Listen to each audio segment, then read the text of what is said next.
అండి ఉసిరికాయ కరివేపాకు జీలకర్ర వేసానండి. కొంచెం మజ్జిగ వేసుకున్న తర్వాత ఒక్కొక్కసారి దీంట్లో ఫ్లాక్స్ పౌడర్ వేసుకుంటాండి. ఒక్కొక్కసారి పుచ్చిగింజలు దోస గింజలు ఇవన్నీ ఊరబెట్టేసి పొద్దుట దాంట్లో 2 బాదం పప్పులు 2 ఖర్జూరకాయలు ఇవి కూడా వేస్తా.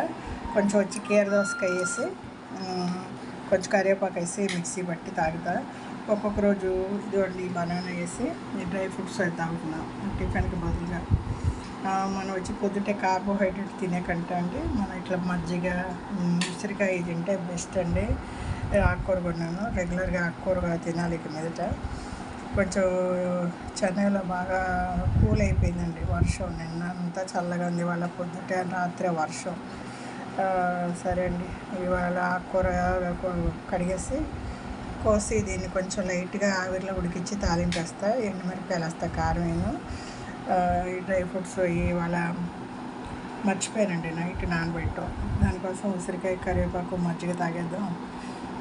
సబ్జా గింజలు అవి అప్పుడప్పుడు తాగుతాయండి. పొట్ట ఫుల్గా ఉంటుంది, ఆకలేదు, వెయిట్ బాగా లాస్ అవుతుంది.